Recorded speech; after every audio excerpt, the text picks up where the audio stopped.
एक राजा की 6 पत्नियां थीं। राजा उन सभी को बहुत चाहता था। वो बहुत ही नेक दिल और प्रजावत्सल राजा था। राजा जय सिंह के राज्य में पशु पक्षियों से लेकर मनुष्य तक सब खुश थे, परंतु राजा के मन में एक गहरा दर्द छिपा था। उनकी 6 पत्नियां थीं, पर उनमें से कोई भी उसे संतान सुख नहीं दे पाई थी। ये दर्द हमेशा उनको कचोटता रहता था। राजा ने इसके लिए अनेकों यज्ञ और पूजा पाठ करवाए। जिस पंडित ने जैसा बोला, राजा ने वैसा ही किया, पर किसी की कोई भी युक्ति काम न आई। संतान की चाह में राजा ने एक एक करके 6 शादियां की, पर किसी भी रानी से उसे संतान सुख की प्राप्ति नहीं हुई। एक दिन राजा जय सिंह शिकार के लिए जंगल गए। वहाँ एक मृग का पीछा करते करते वो जंगल में दूर तक निकल गए। मृग तो भाग निकला, पर अब राजा भूख और प्यास से व्याकुल हो गया। तभी राजा के कानों में पानी के बहने की ध्वनि पड़ी। ध्वनि सुनते ही राजा की जान में जान आई। सोचा, जरूर आसपास ही कोई पानी का झरना है। भूख न सही, कम से कम प्यास तो मिटेगी। राजा ने ध्वनि की दिशा में तेजी से अपना घोड़ा दौड़ा दिया। जल्द ही राजा की आंखों के सामने एक बड़ा झरना था,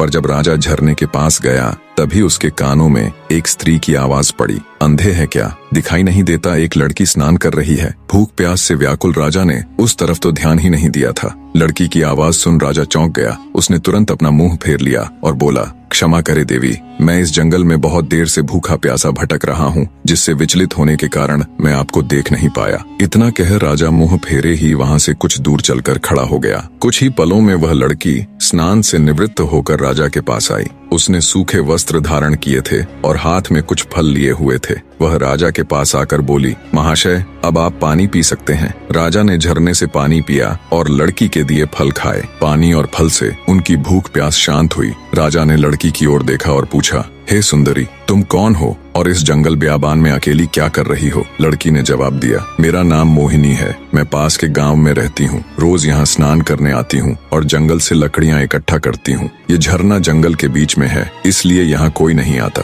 राजा जय सिंह मोहिनी की सादगी और सुंदरता पर मोहित होकर बोला, मोहिनी, तुम्हारी मदद के लिए शुक्रिया। आज तुमने मेरी जान बचाई है, वरना मारे भूख प्यास के मेरे तो प्राण निकलने वाले थे। मोहिनी बोली, महाशय, अब आप भी अपना परिचय दीजिए। राजा ने गंभीर होकर कहा, आज नहीं सुंदरी, फिर कभी मैं जरूर तुम्हें अपना परिचय दूंगा। इतना कह राजा ने अपने घोड़े पर सवार होकर वापस अपने राज्य की ओर प्रस्थान किया। परंतु राजा के मन में अब भी रह रहकर कामिनी के विचार आ रहे थे। उसकी सुंदरता, उसकी सादगी, उसकी मधुर आवाज, सब कुछ राजा के मन में गहराई तक उतर गया था। महल में लौटने के बाद भी राजा के मन में वो ही सब चल रहा था। राजा को समझ नहीं आ रहा था कि 6 रानियों के होते हुए भी वह उस अनजान युवती के प्रति इतना आकर्षित क्यों है। कुछ सोचकर राजा अपने भरोसेमंद वजीर गौरीनाथ के पास जाता है और उसे सारी व्यथा कह सुनाता है। राजा की सारी बात सुन वजीर बोला, महाराज, यदि ऐसा है तो आप उस लड़की से विवाह कर लीजिए। हो सकता है उससे ही हमें अपने राज्य का वारिस मिल जाए। राजा को अपने वजीर की बात उचित लगी।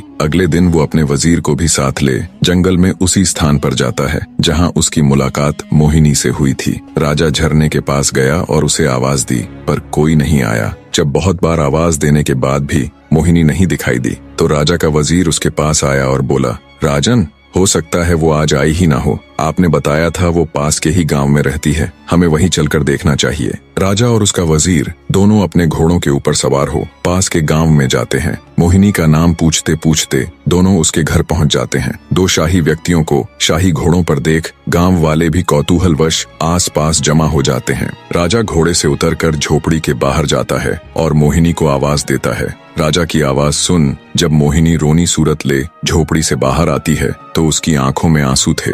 जब राजा ने कारण पूछा तो एक गांव वाले ने बताया, महाशय, इस दुनिया में सिर्फ इनकी माँ ही थी, आज उनका भी स्वर्गवास हो गया। अब बेचारी रोएगी नहीं तो और क्या करेगी। इतना कह गांव वालों ने राजा से उनका परिचय मांगा। आप बताइए, आप लोग कौन हैं? गांव वालों के पूछने पर वजीर ने राजा का परिचय दिया तो पूरे गांव में खलबली मच गई। सभी ने मिलकर राजा का स्वागत किया। गांव के मुखिया से राजा ने कहा, अगर आप लोगों को कोई आपत्ति न हो तो मैं मोहिनी से विवाह करना चाहता हूँ। राजा की बात सुन मुखिया खुश होता हुआ बोला, महाराज, हमारी बेटी राजरानी बनेगी, हमारे तो भाग्य खुल जाएंगे। गांव वालों ने जल्दी जल्दी सारी तैयारी करके राजा और मोहिनी का विवाह करवा दिया। राजा ने अपनी 7वीं पत्नी अर्थात मोहिनी का नया नामकरण किया राजलक्ष्मी। विवाह के पश्चात गांव वालों ने खुशी खुशी राजलक्ष्मी को राजा के साथ विदा कर दिया। राजा अपने वजीर और 7वीं पत्नी राजलक्ष्मी को लेकर राजमहल आ जाता है। जब राजा की पहले की 6 पत्नियों को इसकी खबर लगी तो वे जल भुनकर राख हो गईं। ऊपरी मन से उन्होंने नई रानी राजलक्ष्मी का स्वागत किया। समय बीतने लगा। अब राजा का अधिकांश समय नई रानी राजलक्ष्मी के साथ ही बीतने लगा। ये देखकर पुरानी रानी और अधिक ईर्ष्या से भर गई, परंतु राजलक्ष्मी को इसकी भनक तक नहीं थी। वो भोले भाले स्वभाव और एकदम साफ दिल की औरत थी। वह बाकी रानियों को अपनी बड़ी बहन की तरह सम्मान देती थी। समय बीता। एक दिन रानी राजलक्ष्मी ने राजा को शुभ समाचार दिया कि वो पिता बनने वाले हैं। रानी के मुख से ये बात सुन राजा जयसिंह की खुशी का कोई ठिकाना नहीं रहा। वो खुशी से रानी राजलक्ष्मी को गले लगा लेता है। राजा तुरंत कुल गुरु को बुला उन्हें आदेश देता है कि अब से नित्य प्रति रानी राजलक्ष्मी को धार्मिक और प्रेरक कथाएं सुनाई जाएं। नई रानी के गर्भवती होने का समाचार जल्दी ही पूरे राज्य में फैल गया। चारों तरफ बधाइयों की धूम मची हुई थी। नई रानी के गर्भवती होने का समाचार जब उसकी सौतनों को मिला तो उनके तन बदन में आग लग गई। वे अंदर तक जल भुन गई। सभी रानियों ने आपस में विचार किया कि नई रानी तो पहले ही राजा की बहुत प्रिय है, वो अपना अधिकतर समय उसी के साथ बिताते हैं। बच्चा होने के बाद तो उसका और अधिक ध्यान रखा जाएगा। राजा उस कुल्टा को ही अपनी पटरानी बना लेंगे। हम सभी का तो वर्चस्व ही खत्म हो जाएगा। नई रानी हमारे साथ दासियों जैसा व्यवहार करेंगी। नहीं नहीं, हम ऐसा कदापि नहीं होने देंगी। वो सभी सलाह मशवरा करके नई रानी को क्षति पहुंचाने की अलग अलग युक्तियां सोचने लग जाती हैं, परंतु बड़ी रानियों का कोई भी प्रयास सफल नहीं हो पा रहा था, क्योंकि नई रानी राजलक्ष्मी उन्हें कभी अकेले नहीं मिलती। कभी राजा के आदेश अनुसार कुलगुरु उन्हें कथा सुनाते मिलते तो कभी उनकी दासियां उनके साथ होती। कभी प्रजा के लोग उन्हें घेरे रहते तो कभी खुद राजा ही उनके साथ होते। ऐसे में रानियों को कभी अपने मकसद को अंजाम देने का मौका ही नहीं मिला। इसी तरह समय बीत रहा था। रानी राजलक्ष्मी का गर्भावस्था का समय लगभग पूरा होने को आया था, पर फिर एक दिन राज्य की सीमा पर विद्रोहियों ने आक्रमण कर दिया। शत्रुओं से निपटने के लिए राजा जयसिंह को अपनी सेना सहित राजमहल छोड़कर राज्य की सीमा पर जाना पड़ा। बड़ी रानियों को तो जैसे सुनहरा अवसर मिल गया था। वे छोटी रानी को ऐसी दवाई देने लग गई जिससे रानी राजलक्ष्मी के गर्भ को क्षति पहुंचे और रानी से ऐसे ऐसे कार्य करवाती जो गर्भावस्था के लिए उचित नहीं थे। बड़ी रानियां छोटी रानी के भोलेपन का खूब फायदा उठाती और उन्हें उल्टी उल्टी चीजें सिखाती। जब कुलगुरु छोटी रानी को कथा सुनाने आते तो वो उसे अच्छी अच्छी बातें समझाते और आवश्यक सावधानियां बताकर चले जाते। रानी राजलक्ष्मी बिल्कुल भी समझ नहीं पा रही थी कि कुलगुरु और बड़ी रानियों की बातें इतनी भिन्न क्यों हैं। आखिर सही कौन है? रानी राजलक्ष्मी ने सोचा, बड़ी रानियां तो महिलाएं हैं, कुलगुरु तो फिर भी पुरुष हैं। महिलाओं की समस्याएं भला पुरुष कहाँ समझ पाएंगे, इसलिए जो बड़ी रानियां कहती हैं वो ही उचित हैं। साफ हृदय की रानी राजलक्ष्मी कभी सपने में भी नहीं सोच सकती थी कि बड़ी रानियां उसके साथ कुछ गलत कर सकती हैं। इसलिए वो आंखें बंद करके जो और जैसा बड़ी रानियां उसे करने के लिए कहती वो बिल्कुल वैसा ही करती। एक दिन रानी राजलक्ष्मी को प्रसव पीड़ा होनी शुरू हो गई। उसने बड़ी रानी से कहा, दीदी मुझे बहुत दर्द हो रहा है, कुछ समाधान कीजिए कि प्रसव कैसे होगा। ये सुन बड़ी रानी सिर से पैर तक जलकर राख हो गई। उसने विचार किया, इसका अभी से इतना ध्यान रखा जाता है, बच्चा होने के बाद तो पता नहीं इसे और कितना आदर सम्मान मिलेगा। छोटी रानी को मदद मांगते देख उसके मन में तरह तरह के षड्यंत्र चल रहे थे। फिर कुछ सोचकर उसने छोटी रानी को दिलासा देते हुए कहा, तुम बिल्कुल भी चिंता मत करो, मैं दाई अम्मा को अभी बुलाकर लाती हूँ। तब तक सामने की दीवार को पकड़कर खड़ी हो जाओ, इससे तुम्हें आराम मिलेगा और प्रसव भी ठीक से हो जाएगा। बेचारी छोटी रानी को प्रसव के बारे में कुछ भी नहीं पता था। जैसा उसे बड़ी रानी ने बताया वो वैसे ही खड़ी हो गई।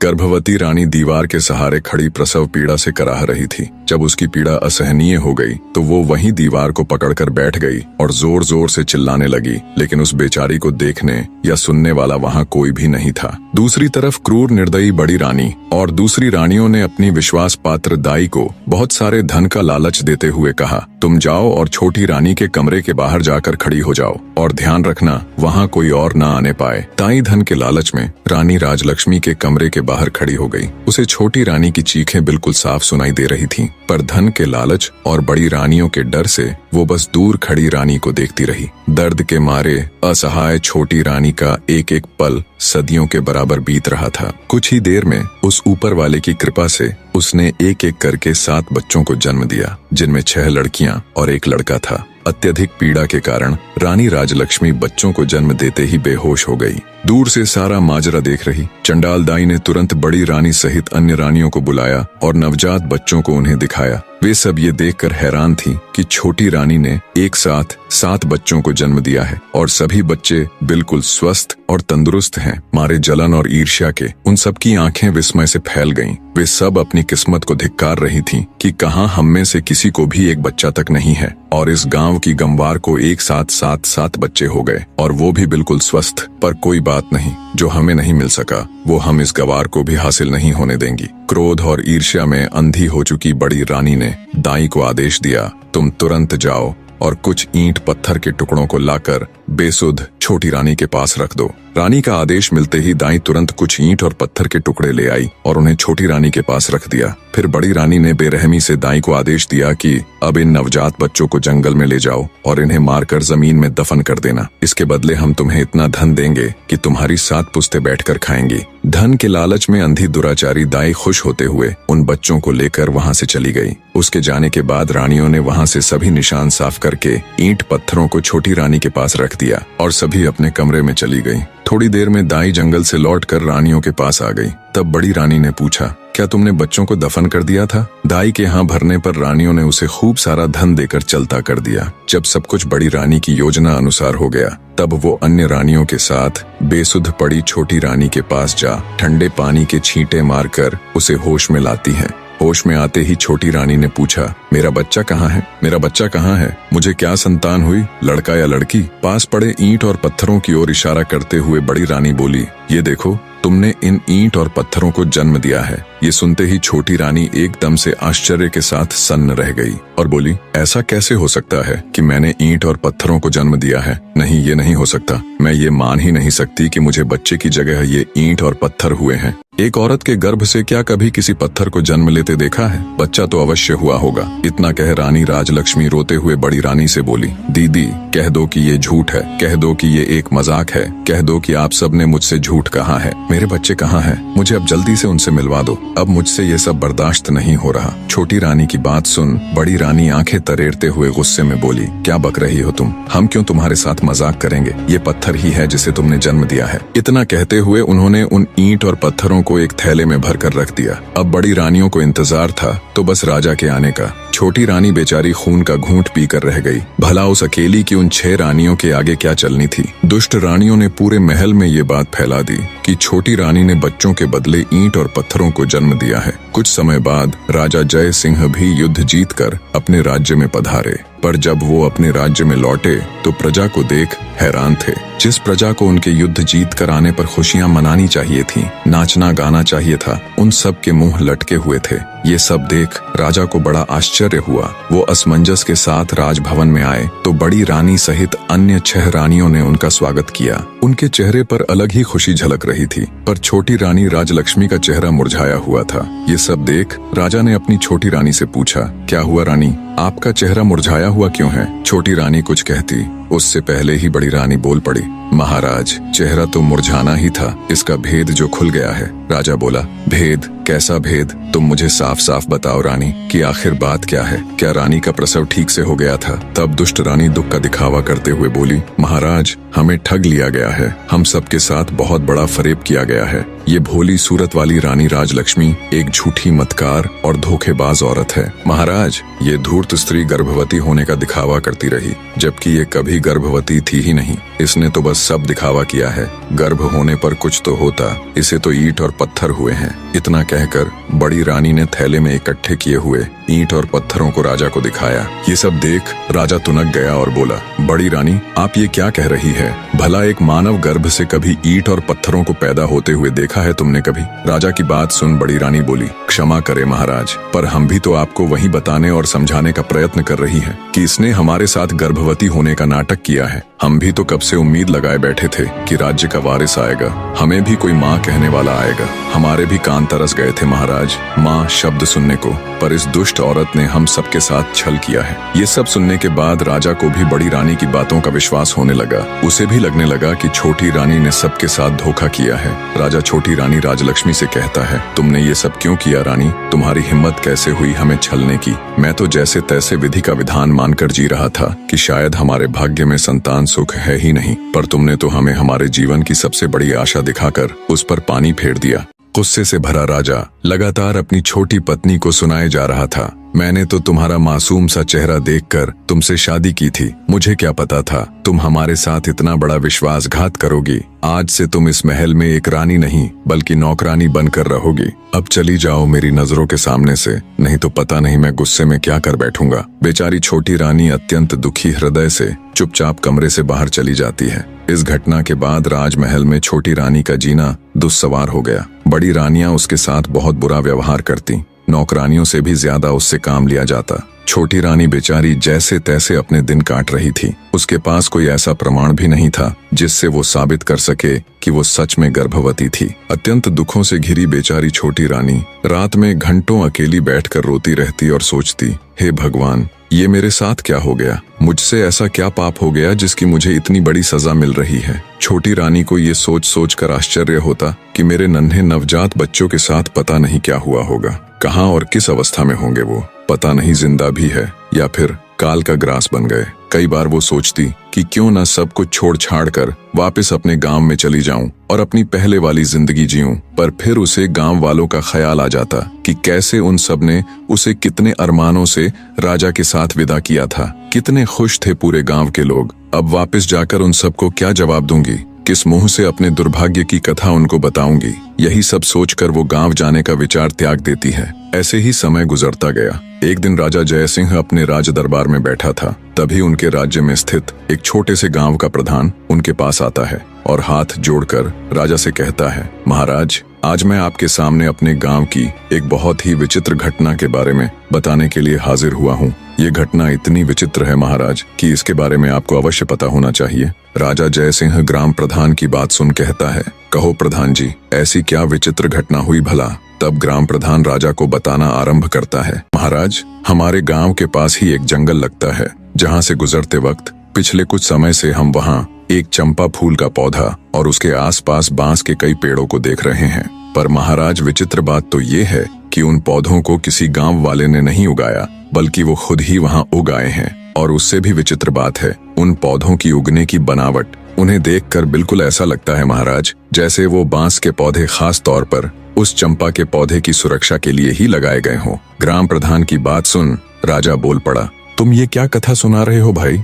मेरी तो कुछ समझ में नहीं आ रहा, और इसमें ऐसी हैरान कर देने वाली आखिर क्या बात है? पौधे ही तो हैं, उग आए होंगे किसी भी तरह। तब ग्राम प्रधान बोला, क्षमा करें महाराज, पर आप पहले मेरी पूरी बात तो सुन लीजिए। जितनी विचित्र उन पौधों की बनावट है, उससे कहीं ज्यादा विचित्र ये बात है कि वो चंपा का पौधा अत्यंत खुशबूदार फूलों से लदा हुआ है, और जब कोई ग्रामीण अथवा राहगीर उसके फूलों को तोड़ने का प्रयत्न करता है तो वो किसी जादुई पौधे की तरह रहस्यमयी ढंग से ऊंचा होता चला जाता है। इतना ऊंचा कि हाथ से फूल तोड़ना तो दूर की बात है, किसी लंबी लकड़ी से भी उस पौधे के फूलों को तोड़ पाना असंभव है महाराज। अब राजा जय सिंह की ग्राम प्रधान की बातों में रुचि बढ़ने लगती है। वे पूरे ध्यान से उसकी बातें सुन रहे थे। आगे गांव का सरपंच बोला, और महाराज, सबसे विचित्र और हैरान कर देने वाली बात तो ये है कि वे पौधे आपस में किसी मानव की तरह बात करते हैं। ग्राम प्रधान की ये बात सुन कुछ देर पहले जो राजा उसकी बातों को हल्के में ले रहा था, अब वो चौंक कर बैठ जाता है कि पौधे आपस में बातें करते हैं, और वो भी बिल्कुल मनुष्य की तरह बोलकर। राजा के साथ साथ पूरा राज दरबार विस्मय से भर जाता है। सभी चौंक कर एक दूसरे का मुंह ताक रहे थे। राजा जय सिंह हैरानी से ग्राम प्रधान से कहता है, ऐसे कैसे हो सकता है कि पौधे आदमियों की तरह बात करें?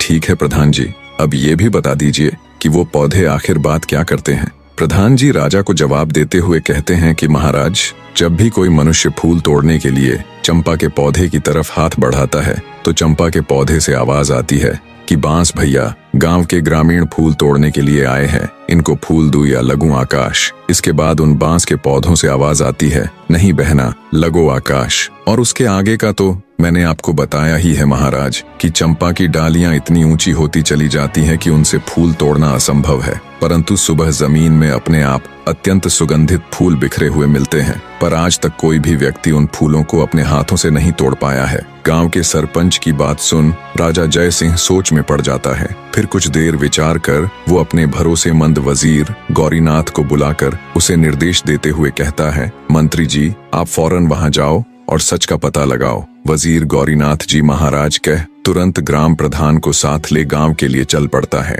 कुछ ही देर में मंत्री और ग्राम प्रधान उन बोलने वाले रहस्यमयी चंपा और बांस के पेड़ों के पास पहुंच जाते हैं। सरपंच के साथ राजा के खास मंत्री को देख गांव वाले भी उत्सुकतावश आसपास इकट्ठे हो जाते हैं। मंत्री जब घोड़े से उतरकर उस चंपा के पौधे के पास जाकर देखता है तो उसे बिल्कुल उसी अवस्था में पाता है जिस प्रकार गांव प्रधान जी ने दरबार में राजा को बताया था। बांस के पेड़ों के बिल्कुल बीच में खड़ा चंपा का पौधा अपनी अलग ही छठा बिखेर रहा था। उसके फूलों से उठती भीनी भीनी खुशबू से कुछ देर के लिए तो मंत्री जी भी मदमस्त हो जाते हैं। तंद्रा टूटते ही उन्हें राजा का आदेश याद आता है तो वे उस चंपा के पौधे के पास जाकर जैसे ही उसके फूल को तोड़ने के लिए अपना हाथ आगे बढ़ाते हैं तभी चंपा के पौधे से मानव आवाज आती है जिसे सुनकर मंत्री ठिठक कर रुक जाता है। चंपा का पौधा बोला, हे बांस भैया, हमारे मंत्री जी मेरे फूल तोड़ने आए हैं, इनको फूल दूं या लगूं आकाश। तभी बांस के पौधों में से एक साथ आवाज आई, ना बहन चंपा,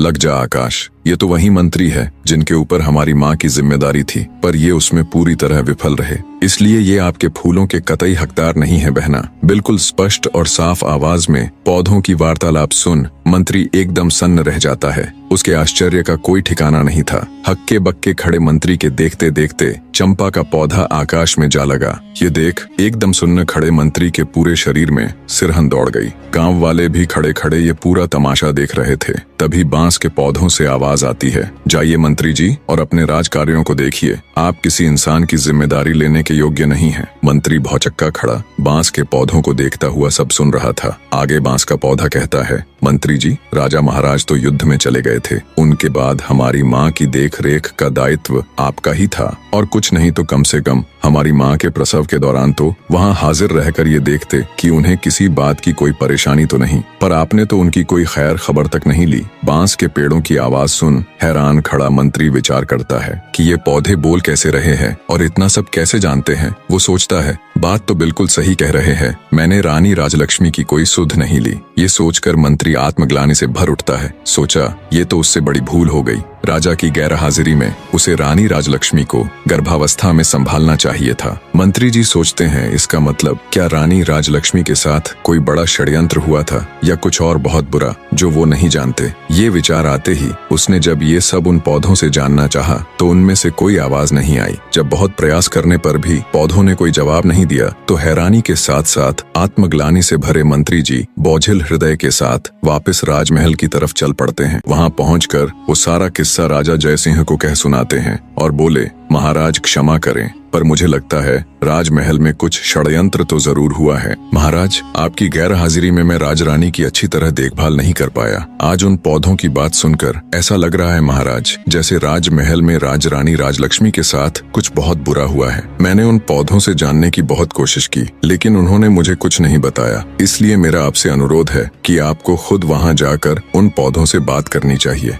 हो सकता है वो आपको सारी बात बता दें। भरोसेमंद वजीर गौरीनाथ की पूरी बात सुन राजा जय सिंह कहते हैं, ठीक है मंत्री जी, हम वहां अवश्य जाएंगे और साथ में अपनी 6 रानियों को भी लेकर जाएंगे। राजा की बात सुन मंत्री जी बोले, महाराज मेरी आपसे एक गुजारिश है, मैं छोटी रानी राजलक्ष्मी को भी अपने साथ वहां लेकर जाना चाहता हूं। राजा बोले, ठीक है मंत्री जी, आप ऐसा कर सकते हैं, पर वो दुष्ट मेरी आंखों के सामने न आने पाए, इस बात का ध्यान रखना। मंत्री बोला, जी महाराज। अगले दिन राजा जय सिंह अपनी रानियों के साथ आकाश चंपा का रहस्य जानने के लिए निकल पड़े। सबसे आगे रथ में राजा और उसकी पटरानी चल रहे थे। उससे पीछे वाले रथ में राजा की 5 रानियां और पीछे भी अन्य कई प्रमुख सभा सदस्य साथ जा रहे थे। राजा से आज्ञा ले चुके मंत्री ने रानी राजलक्ष्मी को अपने परिवार सहित बड़े आदर से पालकी में उन्हें बिठा दिया था। राजा का काफिला कुछ समय में गांव के बाहर पहुंच गया। वहां पहुंचने पर जंगल के बाहर गांव की सीमा पर वो अपना पड़ाव डाल देते हैं। पूरे राज्य परिवार को आया देख गांव के ग्रामीण उनके स्वागत में जुट गए। कुछ समय विश्राम कर सभी आकाश चंपा के पौधे के पास पहुंच जाते हैं और उसके चारों तरफ घेरा डालकर बैठ जाते हैं।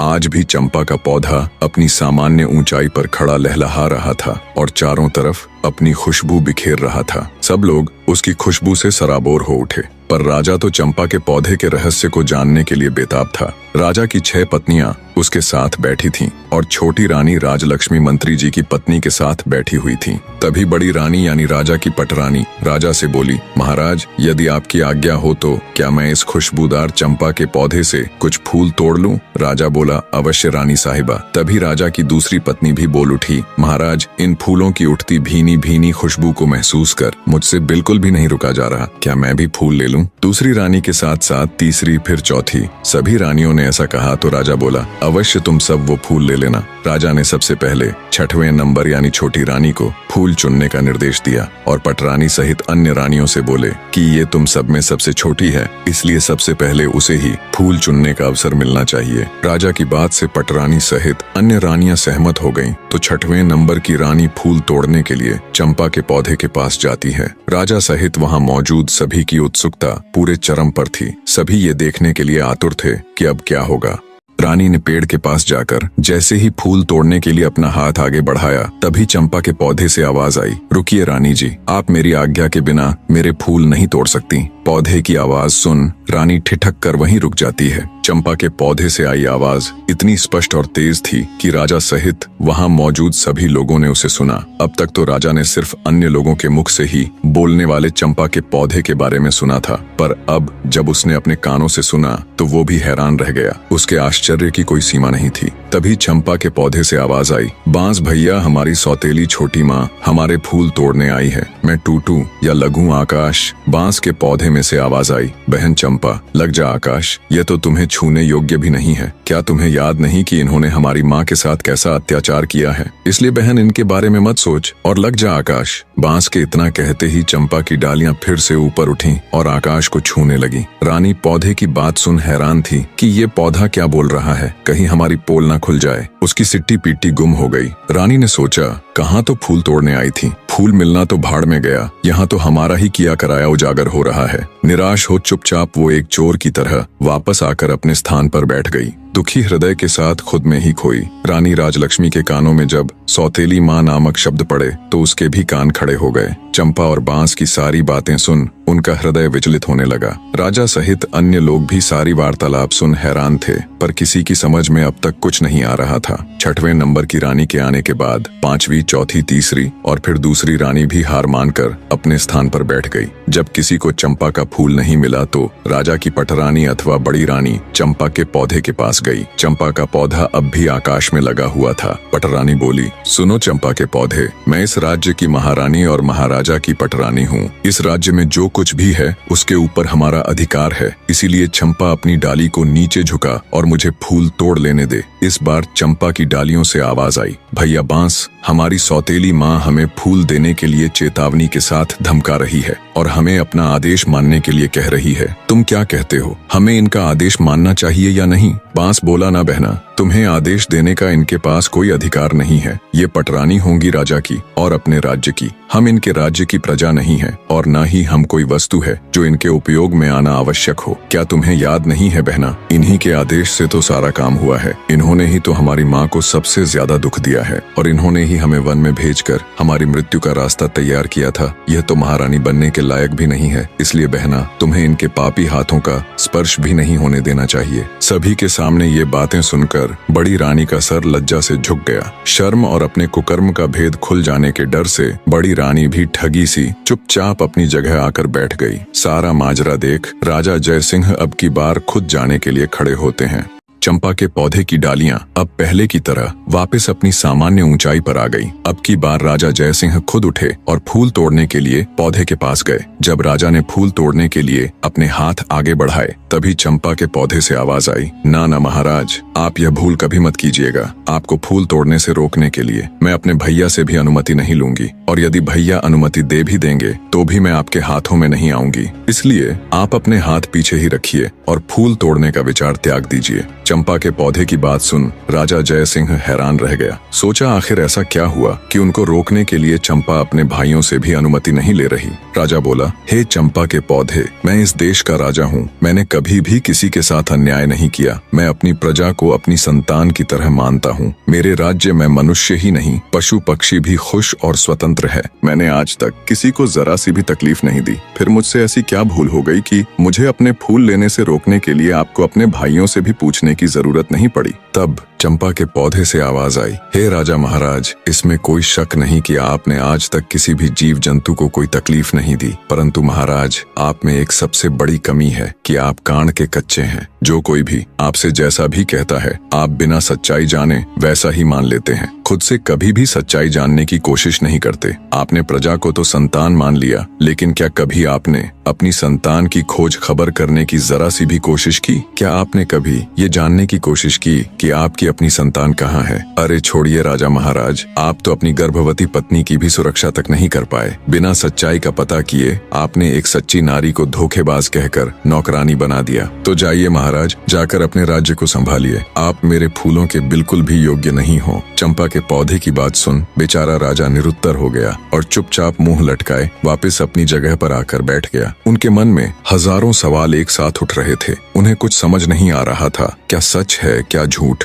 राजा अपने विचारों की उधेड़ बुन में खोया हुआ था। तभी वजीर गौरीनाथ उनके पास आता है और कहता है, महाराज, आप यदि आदेश दे तो हम छोटी रानी राजलक्ष्मी को भी फूल तोड़ने के लिए एक बार पौधे के पास भेज कर देखे। राजा कुछ कहते उससे पहले ही पटरानी बोल उठी, मंत्री जी, जो फूल महाराज के हाथों भी नहीं टूटे, वह इस धोखेबाज के हाथों कैसे टूटेंगे? मंत्री जी ने प्रश्नवाचक दृष्टि से राजा की ओर देखा। चंपा के पौधे से अब तक की हुई इतनी बातों से राजा के मन में भी शंका पैदा होने लगी थी। उन्होंने अपनी शंका दूर करने का निर्णय लेते हुए मंत्री जी को अनुमति दे दी। मंत्री रानी राजलक्ष्मी के पास जा उन्हें फूल तोड़ने के लिए कहते हैं। मंत्री की बात सुन रानी राजलक्ष्मी अनमने मन से उठी और चंपा के पौधे की तरफ देखती हुई बोली, मंत्री जी, पौधे की डालियां काफी ऊंचाई पर हैं, मेरे हाथ वहां नहीं पहुंचेंगे। मंत्री बोला, रानी जी, आप एक बार वहां पर जाकर कोशिश करके देखिए तो सही। मंत्री जी के समझाने पर रानी राजलक्ष्मी हिम्मत करके चंपा के पौधे के पास गई। पौधे के पास जाकर जब रानी ने अपने हाथ बढ़ाकर चंपा के पौधे के तने को छुआ और उसे प्यार से सहलाया, तो पौधे के स्पर्श से रानी को असीम आनंद मिला, जैसे वह अपनी औलाद को सहला रही हो। तभी चंपा के पौधे से रुंधी हुई आवाज आई, भैया बांस। बांस ने कहा, बहन चंपा, तुम रो रही हो? चंपा ने कहा, हाँ भैया, रुका ही नहीं गया, क्योंकि आज हमारी माँ मेरे फूल लेने आई हैं। उनके प्यार भरे प्रथम स्पर्श से मैं आनंदित हो गई, इसलिए मेरा हृदय भावुक हो गया। माँ शब्द सुनते ही रानी राजलक्ष्मी भी भावुक हो उठी। तभी चंपा के पौधे से आवाज आई, बांस भैया, आप मुझे आदेश दे कि अब मैं क्या करूं? मेरी तो इच्छा हो रही है कि मैं अपनी माँ के चरणों में अपने सारे फूल समर्पित कर दूं। इस पर सभी बांस के पौधों से एक साथ आवाज आई, हाँ बहन चंपा, तुम बिल्कुल सही हो, तुम्हारा दिल जो कह रहा है वही करो, माँ के चरणों में तो स्वर्ग है। इस आवाज के साथ ही चंपा के पौधे की सारी डालियां झुककर रानी राजलक्ष्मी के चरणों को छूकर उनके चारों ओर फैल गईं और रानी के ऊपर पुष्प वर्षा होने लगी। ये देखकर वहां मौजूद सभी लोग बहुत हैरान थे। वो बिना पलक झपकाए इस असीम पल का आनंद ले रहे थे। राजा जयसिंह का भी मुंह खुला का खुला रह गया। बड़ी रानियों ने जब ये नजारा देखा तो वो पैरों से लेकर सिर तक जल भुन गई। उनके दुख की कोई सीमा नहीं थी। इधर रानी राजलक्ष्मी तो जैसे सब भूलकर असीम आनंद के सागर में गोते लगा रही थी। उनके सिर से पांव तक चंपा के पुष्प भरे हुए थे। रानी राजलक्ष्मी एक सांस आंसू बहाते हुए चंपा की डालियों को अपने हाथों से पकड़े सहलाए जा रही थी। ये नजारा देख गांव के सभी लोग हैरान थे। राजा जयसिंह से जब ये सब देखकर रुका नहीं गया तो वे चंपा के पौधे के नजदीक आए और बोले, हे जादुई पौधे, तुम यह बताओ कि तुम कौन हो? तुम देव हो, किन्नर हो या किसी अन्य लोक के प्राणी हो? तुमने किसी को भी अपने फूलों को छूने भी नहीं दिया, परंतु अब छोटी रानी की बाहों में बंद कर उनके ऊपर पुष्प वर्षा कर रही हो। इसके पीछे क्या कारण है? हे पौधों, अब ये राज मेरी बर्दाश्त के बाहर हो रहा। मैं हाथ जोड़कर विनती करता हूँ कि अब और न तड़पाओ और इसका भेद खोलो। तब चंपा के पौधे से आवाज आई, हे राजन, मैं और यह 6 बांस के पेड़ आपकी और छोटी रानी राजलक्ष्मी की ही संतान है। हम 7 भाई बहनों का जन्म एक साथ ही हुआ था। हमारे जन्म के समय हमारी माँ बहुत अधिक पीड़ा में थी। तब हमारी माँ ने आपकी पटरानी और इस राज्य की महारानी से अपनी सहायता करने के लिए निवेदन किया। तब पटरानी ने साजिश करते हुए हमारी माँ को दीवार के सहारे खड़ी हो जाने के लिए कहा,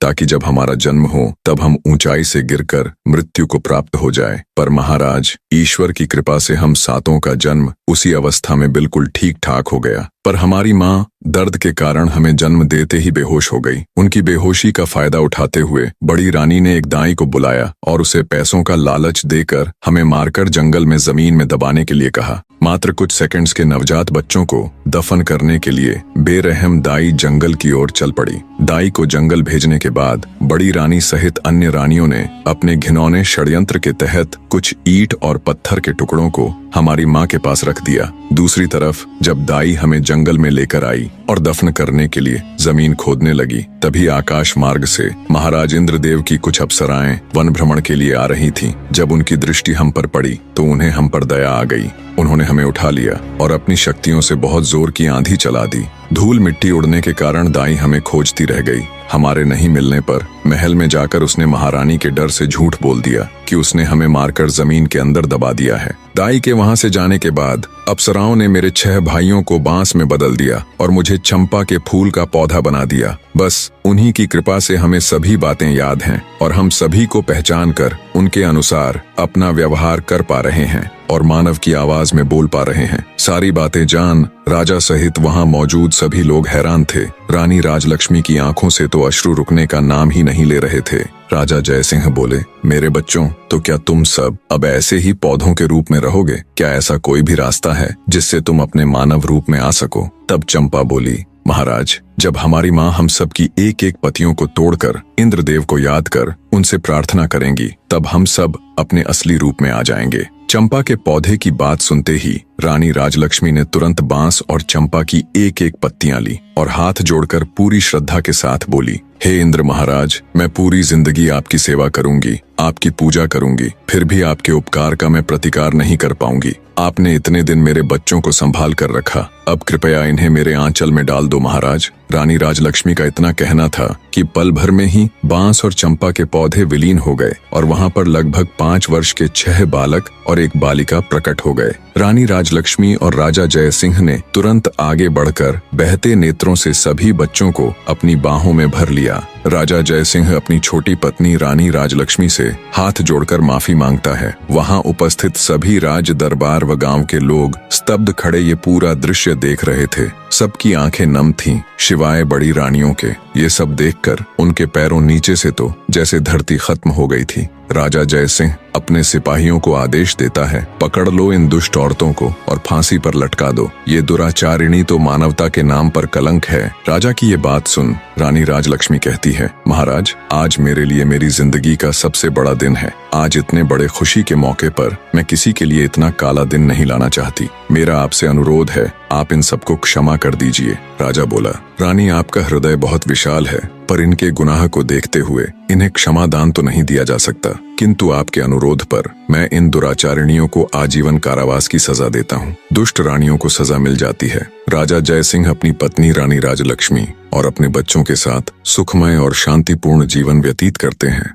कहानी का निष्कर्ष बताने से पहले आपसे 2 बातें करना चाहूंगा। एक तो ये कि आप सब में से बहुत से ऐसे भाई बहन हैं जो मेरी तरह वीडियो बनाना चाहते हैं और आए दिन कमेंट करके पूछते रहते हैं।